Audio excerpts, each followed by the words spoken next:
আসসালামু আলাইকুম। প্রিয় দর্শক, যে আশঙ্কাটা আমরা শুরু থেকেই করে আসছিলাম এখন যেন সেদিকেই যাচ্ছি, সেটা হলো সংস্কার নিয়ে। সংস্কারের কিছু প্রস্তাবনা সরকারের গঠিত বিভিন্ন সংস্কার কমিশন দিয়েছে এবং সেই প্রস্তাবনাগুলো আমাদের রাজনৈতিক দলগুলো কতটুকু মানবে শেষ পর্যন্ত সেটা নিয়ে একটা আশঙ্কা শুরু থেকে আমার মধ্যে ছিল এবং এটা আমি আপনাদেরকে বলেওছি। কেন ছিল তাও বলেছি, কারণ প্রত্যেকটা দলেরই একটা নিজ নিজ রাজনীতি আছে এবং যখন এই সংস্কার কমিশনগুলো বসে, তারা যখন প্রস্তাবনাগুলি তৈরি করে, সেখানে কোনো কমিশনেই রাজনৈতিক দলগুলোর কোনো প্রতিনিধি ছিল না, বরং কিছু আনারি ছাত্ররা ছিল। কিন্তু যে ছাত্ররা অনেকে হয়তো এখনও মাস্টার্সই কমপ্লিট করেনি, অনেক কিছুই বোঝে না, তারাও যে কিন্তু সেই কমিশনের সদস্য হয়েছিল। মানে কমিশনগুলো যে গঠন করা হয়েছিল, সেই গঠনেই হাজার রকম নানা রকম মানে জোড়াতালি, গরমিল এবং মূর্খতা ছিল বলে আমি মনে করি, যার ফল হবার যা হবার তাই হয়েছে এখন। এবং সামনের দিনগুলিতে আপনি এটা আরও দেখবেন এইভাবে যে কোনোভাবে আমার যেন মনে হয় এই জাল গুটিয়ে আনা যাবে না। প্রথম দিন গত বৃহস্পতিবার বিএনপির সঙ্গে জাতীয় ঐক্যমত্য কমিশন বসেছিল এবং সেখানে লম্বা মিটিং হয়েছে। সকালে শুরু হয়েছে, দুপুরে কিছুক্ষণ বিরতি ছিল, একদম বিকেল পর্যন্ত এই মিটিং চলেছে। কিন্তু ফল কি হয়েছে? ফল কিন্তু তেমন কিছু হয়নি। যে খুব অনেকগুলি বিষয় যে তারা একমত হতে পেরেছে সেরকম কিন্তু মনে হয়নি, বরঞ্চ কিছু কিছু প্রশ্নে কিন্তু বিরোধ রয়েই গেছে। যেমন আমাদের সংবিধানের যে মূলনীতিগুলি আছে সেগুলির ব্যাপারে এই জাতীয় ঐক্যমত্য কমিশন মানে সংবিধান সংস্কার যে কমিশন আছে, তারা কিন্তু 5টা মূলনীতির কথা বলেছে। সেই 5টা মূলনীতি কী কী ছিল? সাম্য, মানবিক মর্যাদা, সামাজিক সুবিচার, বহুত্ববাদ এবং গণতন্ত্র। এই ছিল এই সংবিধান সংস্কার কমিশনের মূলনীতি। 5টা সংবিধানে, যে সংবিধানে তারা চায়। এর সঙ্গে বিএনপি একমত না। বিএনপি বলেছে যে আমরা এর সঙ্গে একমত না। তারা বলেছে 5ম সংশোধনী যখন ছিল, মানে জিয়াউর রহমান যে সংশোধনীটা করেছিলেন সেখানে ব্যাক করতে হবে, ওই সময়ে যে মূলনীতিগুলি ছিল সেগুলোতে আনতে হবে। তারা সেগুলি চায়। তো এই জায়গাটা কীভাবে আপনি ম্যানেজ করবেন, এটা নিয়ে কিন্তু বিরোধ চলতে থাকবে। এবং এই জায়গায় আবার জামাতে ইসলামে কিন্তু আরেক জিনিস, জামাতে ইসলাম কিন্তু তারা আবার ওই মানে আপনার জামাতে ইসলাম কিন্তু যে বহুত্ববাদ যেটা আছে, সামাজিক সুবিচার, বহুত্ববাদ, এই বহুত্ববাদের ব্যাপারে কিন্তু জামাতে ইসলাম আপত্তি জানাইছে। তারা বলছে বহুত্ববাদ থাকবে না, বরং তার পরিবর্তে এখানে থাকতে পারে সর্বশক্তিমান আল্লাহর উপর পূর্ণ আস্থা ও বিশ্বাস, ধর্মীয় এবং সামাজিক মূল্যবোধ, এগুলি তো এখানে যোগ করতে হবে। কীভাবে ম্যানেজ হবে? সবাই অনেকে বলে, আশাবাদী লোকরা বলে থাকে যে বিরোধ যত বড়ই হোক না কেন আলোচনার মাধ্যমে সমাধান করা যেতে পারে। কিন্তু এই রাজনৈতিক দলগুলোর সঙ্গে আলোচনার মাধ্যমে সেই জিনিসটা করা আদৌ সম্ভব হবে? হলে কিভাবে হবে? কতদিন লাগবে? এটা নিয়ে কিন্তু আমার মনে একটু সন্দেহ আছে। কারণ আমার কাছে মনে হয়েছে এই জিনিসটা অনেক কমতে পারত যদি এই সংস্কার কমিশন যখন গঠন করা হয়, প্রত্যেকটা সংস্কার কমিশনে প্রধান কয়েকটা রাজনৈতিক দলের যদি প্রতিনিধি ওখানে থাকতো, তাহলে প্রস্তাবনাগুলো আসার সময়ে কিন্তু অনেকগুলো ঝামেলা কমে যেত। দেখুন, আরও কয়েকটা ইস্যুতে আমি আলোচনা করি। সংবিধানের মধ্যে আরেকটা ধারা আছে, শত্রু অনুচ্ছেদ। এটা নিয়ে সমস্ত পলিটিক্যাল পার্টিগুলোর সম্বন্ধে নানা সময় এটা নিয়ে আপত্তি। এটা কী জিনিসটা আসলে? শত্রু অনুচ্ছেদ হলো যে জাতীয় সংসদে যারা থাকবেন, যে সমস্ত সংসদ সদস্য থাকবেন, তারা তার দলের বিরুদ্ধে কোনো ভোট দিতে পারবেন না। দল যদি সিদ্ধান্ত নেয় এটা হ্যাঁ, সবাইকে হ্যাঁ ভোট দিতে হবে, এবং এর বিরুদ্ধে যদি কেউ ভোট দেয় তাহলে তার সংসদ সদস্য পদই থাকবে না। এটা হলো গিয়ে শত্রু অনুচ্ছেদ। ভারতে কিন্তু এ ধরনের কোনো বিধান নেই, বাংলাদেশে আছে, পৃথিবীর অনেক দেশেই নেই। অনেক দেশেই সংসদ সদস্যরা স্বাধীন, তারা তাদের মতো করে তারা কিন্তু সিদ্ধান্ত নিতে পারে। যে কারণে অনেক সময় আমেরিকাতেও দেখবেন আপনি যে ডেমোক্রেটদের একটা সিদ্ধান্তে কিন্তু ডেমোক্রেট দলেরই আরেকজন লোক কিন্তু তার বিরোধিতা করতেছে। প্রত্যেকটা লোকই স্বাধীন, এবং সেখানে বলা হয় মূল যে তত্ত্বটা সেখানে বলা হয়ে থাকে, তাকে যারা নির্বাচন করেছে যে জনগণ, সেই জনগণের প্রতিনিধি, ওই এলাকার জনগণ কি চায় তারা সেই কথাটাই সংসদে এসে বলে। আর এই সত্য হচ্ছে থাকলে পরে যে জিনিসটা হয়, সে আসলে জনগণের প্রতিনিধি না, সে আসলে রাজনৈতিক দলের প্রতিনিধি। দল যা বলবে তাকে তাই মানতে হবে। এই যে বিরোধটা, এই যে বেসিক বিরোধটা, এই বিরোধ থেকে আপনি কীভাবে উঠে আসবেন?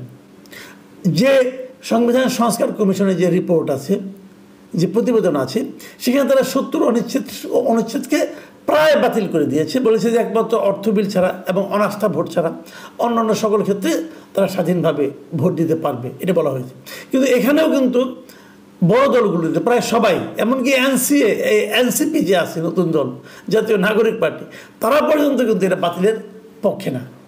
এবং তারা বলতেছে যদি এটা থাকে তাহলে হর্স ট্রেডিং হবে, যেটা নাকি বঙ্গবন্ধু শেখ মুজিবও বলেছিলেন, যে অজুহাত দিয়ে উনি এটাকে যুক্ত করেছিলেন। সেখানে বলা হয়েছিল এতে নাকি হর্স ট্রেডিং হবে। হর্স ট্রেডিং জিনিসটা কি? যেভাবে নাকি ঘোড়া বেচা কেনা হয়, মানে একটা সরকারকে ফেলে দেওয়ার জন্য বিরোধী দলরা সরকারি দলের এমপিদেরকে কিনে নেবে, যেভাবে ঘোড়া কিনে সেভাবে কিনে নেবে, প্রচুর টাকা দেবে, টাকা খরচ করে কিনে নেবে। অতএব সরকার যে কোনো সময় অস্থিতিশীল হতে পারে, সরকার পতন ঘটতে পারে। মানে নিজের দলের এমপিদেরকে এই রাজনৈতিক দলগুলো ঘোড়ার সঙ্গে তুলনা করছে, যে টাকার বিনিময়ে তারা চলে যাবে। তো যে লোক টাকার বিনিময়ে চলে যাবে সে লোককে দলে নেন কেন রে ভাই? সে লোককে ইলেকশন করতে দেন কেন? ওদের তো টাকা ছাড়া কিছু বোঝে না, তাহলে ওরকম লোককে দিন না, তাহলেই তো হয়ে যায়। আমি তো মনে করি 70 অনুচ্ছেদ একদমই বাতিল করে দেওয়া উচিত, এটা আমি মনে করি। এটা আমার নিজস্ব, কারণ আমি মনে করি একজন এমপি যিনি হবেন তিনি তার এলাকার প্রতিনিধি হবেন। ওই এলাকার মানুষ কি চায় উনি তার প্রতিফলন ঘটাবেন সংসদে, রাজনৈতিক দলের প্রতিফলন উনি ঘটাবেন না। উনি রাজনৈতিক দলের প্রতিনিধি যতটা, তার চেয়ে অনেক বেশি জনগণের প্রতিনিধি। কাজেই এই জিনিসটাই মনে করি থাকা উচিত, মানে আপনার এই ধরনের তার স্বাধীনতা থাকাটা উচিত আর কি।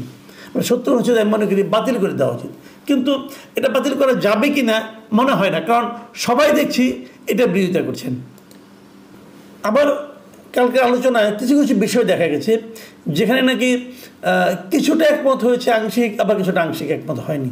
যেমন এবার একটা প্রস্তাব দেওয়া হয়েছিল যে জাতীয় সংসদ হবে দ্বিকক্ষ বিশিষ্ট, একটা উচ্চকক্ষ একটা নিম্নকক্ষ। তো উচ্চকক্ষের নির্বাচনটা তারা বলতে চাচ্ছিল এটা হবে ভোটারদের সংখ্যানুপাতিক হিসাবে, মানে যে দল যত শতাংশ ভোট পাবে পুরো দেশে তারা সেই অনুপাতে এখানে সদস্য পাবে। ধরা যাক একটা এক্সাম্পল দিয়ে বলি, ধরা যাক একটা দল সে সমস্ত দেশে 10% ভোট পেল, কিন্তু তারা একজনও এমপি হতে পারলো না। হতে পারে কিন্তু এটা, তারা সারা দেশে 10% করে ভোট পেয়ে গেল, কিন্তু ভোট পেতে এমপি হতে গেলে লাগে হচ্ছে 40%, তারা পাস করতে পারেনি। কিন্তু দেশের 10% মানুষ তো তাদেরকে সমর্থন করছে, তো তার প্রতিফলনটা ঘটবে সেই উচ্চ পরিষদে। সেখানে যে তারা টোটাল এমপির 10% প্রতিনিধি পাবে, মানে 30 জন তারা পাবে, 30 জনের মধ্যে 30 জন পাবে। এই যে পদ্ধতি এটা ভালো। বিএনপি যেটা যতদূর শুনেছি আমি গতকালকে যে বৈঠকে যেটা হয়েছিল, সেই বৈঠকে তারা কিন্তু এই দ্বিকক্ষের প্রতি তাদের কোনো আপত্তি নাই, কিন্তু দ্বিকক্ষের মধ্যে উচ্চ কক্ষের নির্বাচনের যে পদ্ধতির কথা বলা হয়েছে তারা তার সঙ্গে একমত না। তারা সম্ভবত এটা বলবে এখন যেভাবে সংরক্ষিত আসন হয় যে ওনারা নিয়োগ দেবে, মানে এখানেও কিন্তু এক ধরনের গণতন্ত্রহীনতা আমার কাছে মনে হচ্ছে। বিএনপির এই প্রস্তাবনাগুলো আসলে বিএনপি নতুন কিছু চাচ্ছে কিনা এটা আমি বুঝতে পারছি না। বিএনপি চাওয়া অনেকটা আগের ধারাতে আছে, তারা সব কিছুই তাদের দলের নিয়ন্ত্রণে রাখতে চায়। মানে তারা যদি ধরে নেয়, ধরা যাক হাইপোথেটিক্যালি তারাই নির্বাচিত হলো, তারাই ক্ষমতায় গেল, তখন তারা এই বিষয়গুলো নিজেদের নিয়ন্ত্রণে রাখতে চাচ্ছে। মানে উচ্চ কক্ষে তাদের প্রতিনিধি তারাই নির্বাচন করে দেবে, এইটা নির্বাচনের যে পদ্ধতি প্রস্তাবনা আছে এটার সঙ্গে তারা একমত না। তো এই জায়গাটা তো আমি বিএনপির আচরণটাকে আমার কাছে তুলনামূলকভাবে অগণতান্ত্রিক কিন্তু মনে হয়েছে। আমি জানি না অন্য দলগুলির কী হবে। তো এইগুলি হলো কয়েকটা বেসিক পয়েন্ট। আমি যে কথাটা বলতে চাচ্ছিলাম সেটা হলো এই যে বেসিক পয়েন্টগুলো বিরোধ দূর করা কিন্তু আসলেই অনেক কঠিন।